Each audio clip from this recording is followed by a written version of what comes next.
Hey everyone, Cohort 3 of the Visual Thinking Workshop concluded yesterday, and this gave me an opportunity to reflect on my visual thinking workflow and think about reasons why you might want to consider Cohort 4.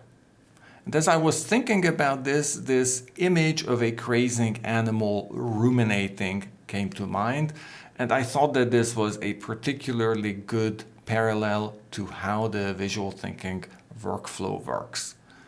I'm not going to make this into a biology class. Also, I couldn't because I learned biology about 35 years ago. That's what I'm living from even today in terms of knowledge. My understanding is that the plants that cows eat is really hard to digest, and that's why they have this neat digestive system where they first eat the grass, it goes into their first belly, there it's pre-processed by enzymes and bacteria, and then they regurgitate this pre-processed food, they chew on it, this is called rumination, and then they're able to digest the food completely. And I thought that this was very similar to my process of reading a book, importing it into Obsidian, then using various visual tools to look at the material, put together the book on a page so that in the end I'm able to embed the knowledge that I've taken from the book into my permanent notes and into various materials that I publish on the internet. And today we live in a world where eating disorder is a thing, and I also think it's not only eating disorder from a biological sense, but also an eating disorder from an information overload sense. We are simply bombarded with information every day, and this makes it extremely hard to properly digest the information that we consume. So the visual thinking workshop goes through this 6-week process of reading a book and then processing that book, creating a book on a page, and then creating permanent notes and presenting the material. And this process of rumination is the heart of this process. What strikes me is when I look at a cow as it ruminates, and let me start this video here, I think pay attention to what you're seeing here. And for me, the key thing that you're seeing here is that this cow is not running around. It's quietly sitting there for hours and just slowly chews on the food. And I think this is a very good parallel to how we should be processing information. We should take in the information and give it time to settle in. We should create a space for processing this information. And for me, drawing atomic visuals in Excalidraw, creating links in Obsidian is this process of rumination. And I think this is the antithesis of today's productivity fetish. I think people think that if they can do things fast, if they're productive, if they're efficient, if they're able to speed read, if they can achieve more tasks in a shorter amount of time, they're going to create more value. And frankly, I think this idea is false. As later on, I'm going to talk about this also in the context of the book that we read. I think this is actually, productivity is almost like a semantic stop sign in our thinking, that we think that productivity is so important that we do not ask, so why productivity and why do we think that it is so good? So I want to just bring this thought in here that yes, this workflow here looks long and complicated. However, I think rumination requires time and processing requires time.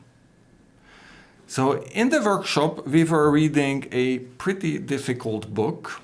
It's Rationality by Eliezer Yudkowsky. Right in the beginning, so this was a very difficult book, right in the beginning, I had real trouble understanding. It was full of words I don't understand. It was presenting concepts and ideas that for me, the language, the approach of Eliezer was very foreign.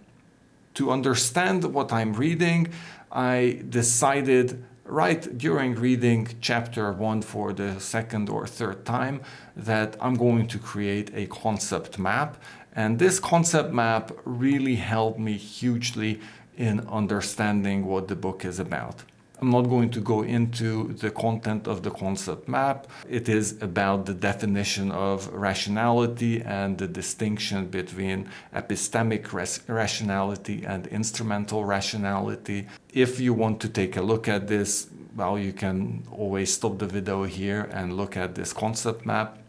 But I just want to show you how already during the first chapter of the book, creating a visual representation of that chapter helped me greatly in understanding the rest of the book and understanding the concepts that I was reading.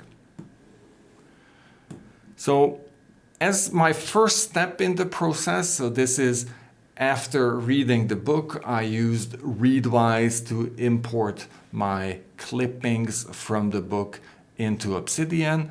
And my first activity was to do the literature note highlights. So I'm following the process of progressive summarization by Tiago Forte.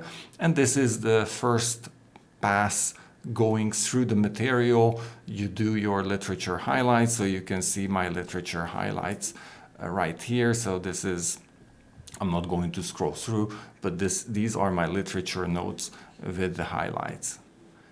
As I was doing the literature highlights, my process is to create atomic visuals for each of the chapters. And this is also this process of rumination and rechewing the material by creating simple visuals. I can look at the material from a different angle. And this way for each of the chapters or many of the chapters, I created similar simple visuals that explained what's in that chapter. So in this case, the visual is about the reasons for seeking truth, which could be out of curiosity, it could be out of utility because you want to achieve a goal, or it could be out of nobility because you think that you ought to be searching for the truth. This is what others are expecting from you. After having done my highlights and added some of these visuals, I still wanted to get some external help in processing the material because this was really a tough book, at least for me, to understand. So this time around, I went and used ChatGPT to help me with the process. The good thing about this book is actually available online. The book is a collection of blog posts by Eliezer in the form of a book, so you can find much of the text on Less Wrong. So I took the text from Less Wrong and I asked ChatGPT to do three things for me: to summarize each of the chapters into 2 sentences, then recommend 3 simple icons, SVG icons, and generate an image prompt that I can feed in to a stable diffusion algorithm. I'm using Midjourney. And then I provided the text from the chapter, and I did this with each of the chapters. So this time I could avoid ChatGPT hallucinating because I provided the text from the chapter that I copied from Less Wrong, and chapter by chapter I created this pre-processed summary. And then taking this summary, I created this note in Obsidian where I simply took each of the chapter titles, used the image prompt recommended by ChatGPT, fed it into Midjourney. I also created some preference settings in Midjourney so the images look similar. So I selected a couple of artists and color scheme. So in the end, these images follow a similar look and feel. So you can see that these images sort of look similar. And as I went through this process, at a later step, those images where you see they have a white border, those I imported into Excalidraw and added a bit of text around them to represent the idea they reflect. And so this way I went through the book, and you can see that in some cases I added text, in other cases not. But so this was my next step in terms of creating generated images or visuals for the book. And from here, I also created a summary. I took the summaries by ChatGPT and I rewrote those summaries to some extent, and I still had my Midjourney generated images right here.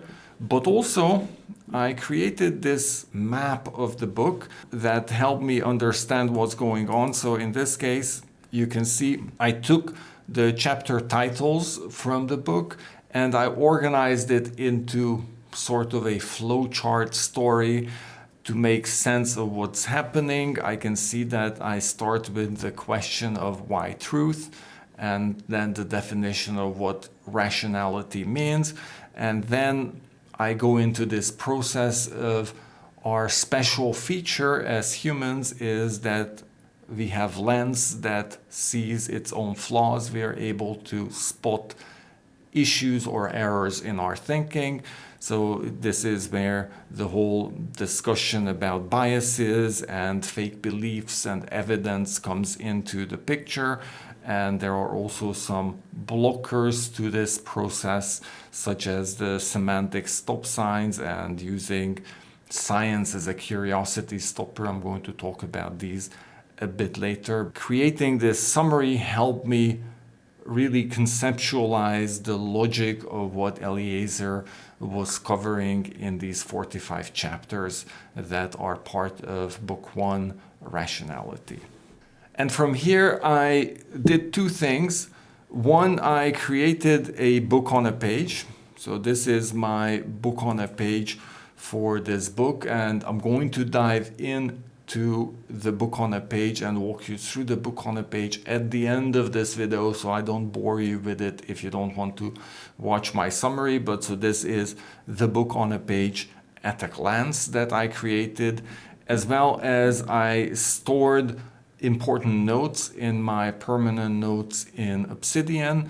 And so you can see here that, for example, I created a number of permanent notes about the different biases covered. And so the way this looks is so these are all just embedded items. So here in this case, so this is the availability bias in my Zettelkasten folder, and this is just the idea section of it, so I can show you how this all looks. But you can see here that I have a couple of biases as permanent notes. I have the availability bias, I have the conjunction fallacy, as well as the illusion of transparency, when you feel that you've explained something, but the other side really doesn't understand what you've explained, as well as the planning fallacy, which is this fallacy that we systematically underestimate the amount of time required to get anything done, as well as the confirmation bias, which is about looking for evidence that supports our thinking instead of looking for evidence that would disconfirm our thinking. These were some of the permanent notes that I took away from the book. And as the end of the process, I actually created a couple of summary notes. So these were the key takeaways for me from the book. And when we go through the book on a page summary at the end, I will dive slightly deeper into these. First of all, that neutrality is a definite judgment. I absolutely hate to think about politics, and I feel I'm neutral in the process, but actually by not taking sides, I am automatically taking a side. And so that was an interesting thing that I still need to think about what I'm going to do with it.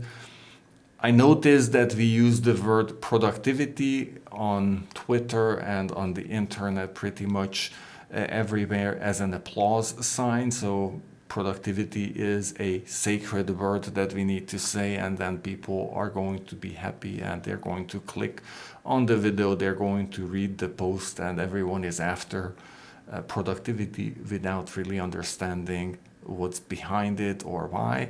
This idea of floating beliefs was very interesting. So floating beliefs are the belief systems that we believe just because, so we cannot really ground those beliefs. There are some stop signs when we stop asking further questions, and these are the semantic stop signs. And then there's this point about how you can use evidence, which I think is super interesting. I never thought of it this way, that you can always seek evidence to test a theory, but you can never confirm it. So confirmation and knowing that in all the tests so far it didn't fail is two different things.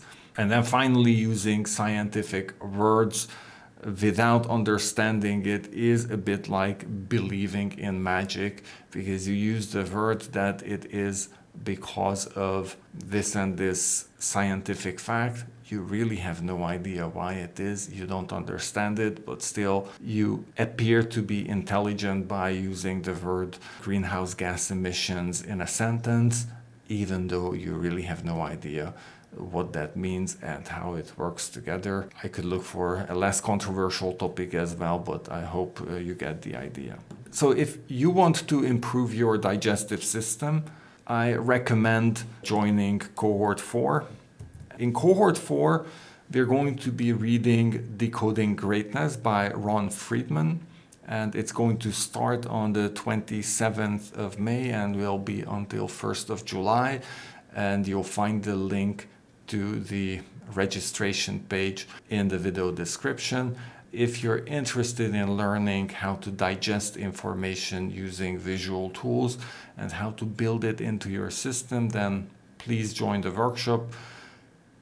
Along with the workshop, I also share lots of other valuable stuff, like examples from my getting things done process, how I take notes in meetings, as well as many of my scripts, and we can dive into special topics that interest you.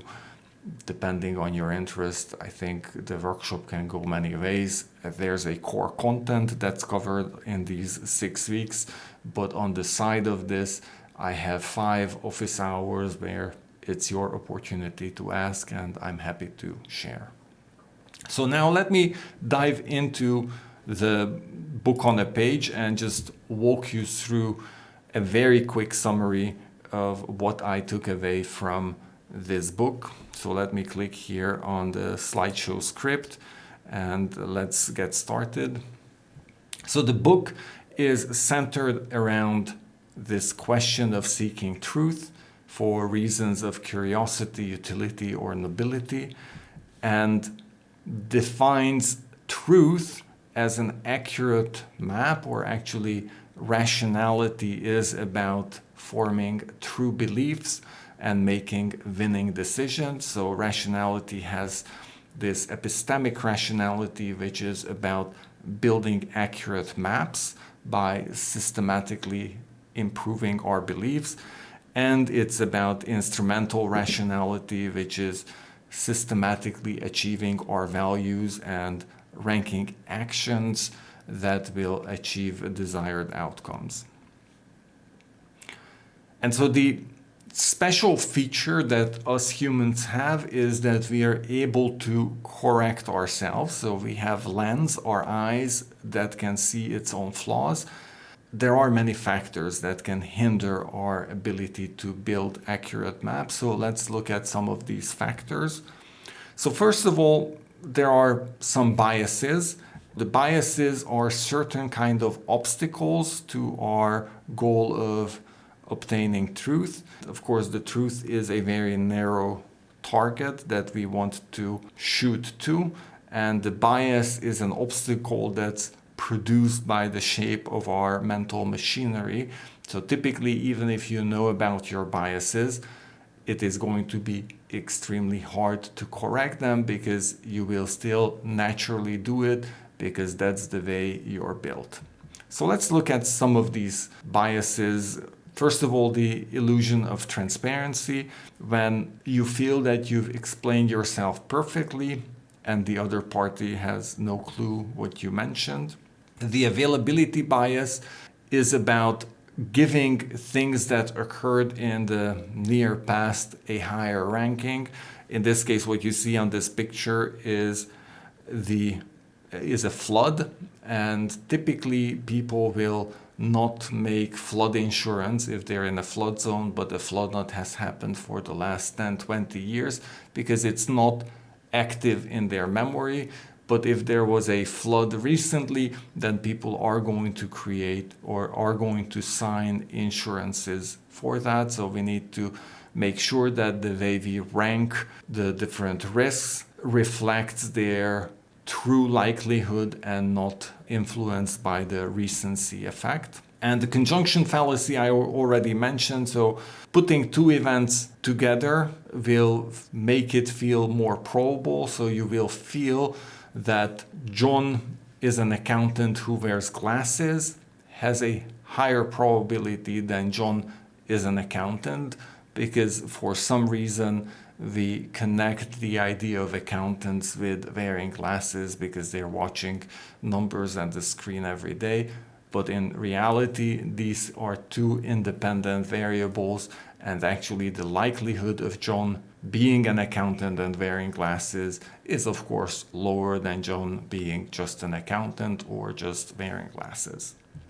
The planning fallacy, which is about our systematic underestimation of problems and the overall timeline, and the way we can help on this is to take an outside view and look at a similar project that we've done in the past, look at how long it took and how much it cost, and use that for our planning, and we're going to get a much better estimate than if we do a bottom-up plan.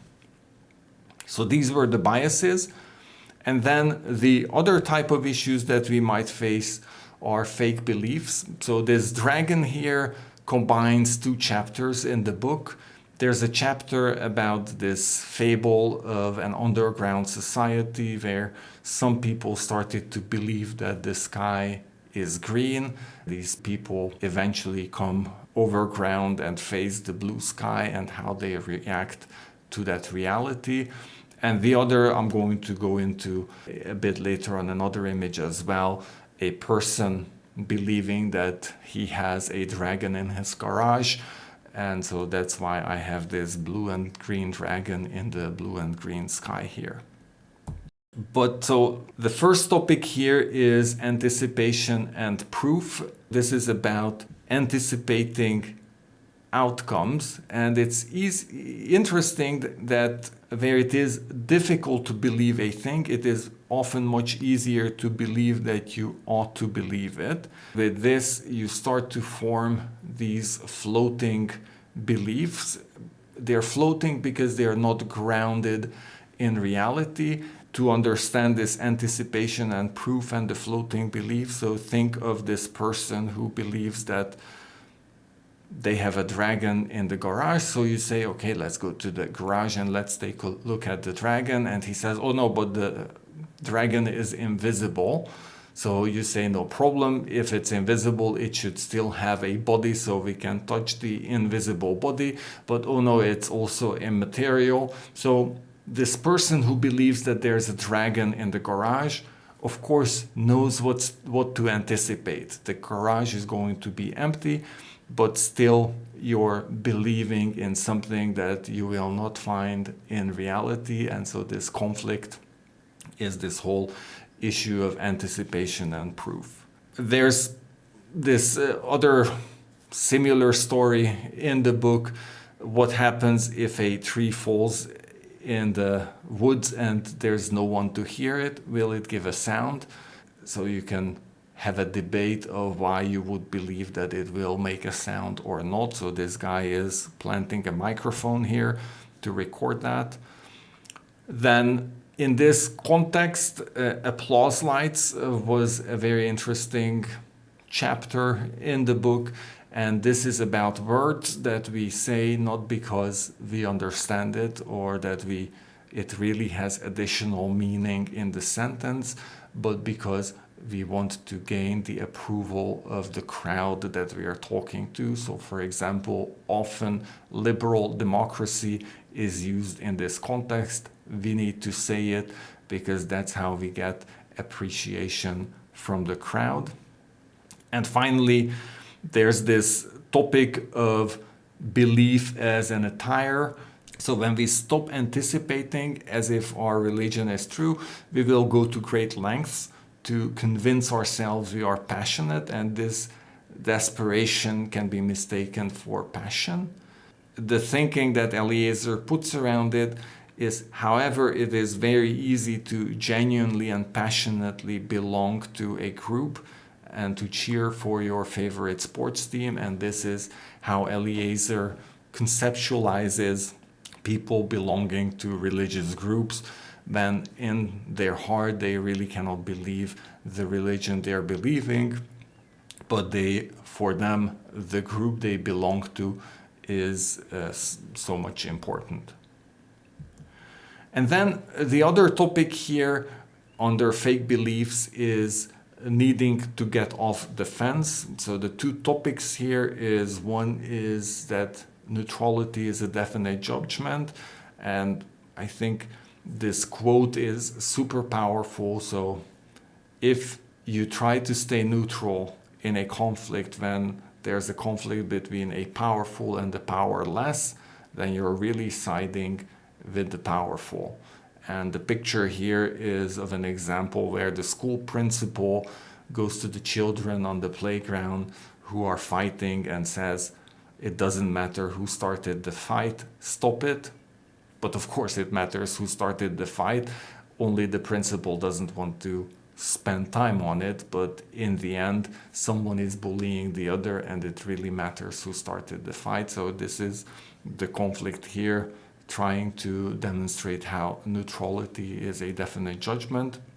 The other topic here is that there's a notion that religions are not disprovable because they're in a separate domain than science. Eliezer points out that, for example, in the Bible, Elijah did this scientific experiment. So this is Elijah and priests of Baal. You can look this up in the Bible and read it. It's just an example of a scientific experiment to prove that God exists in the Old Testament.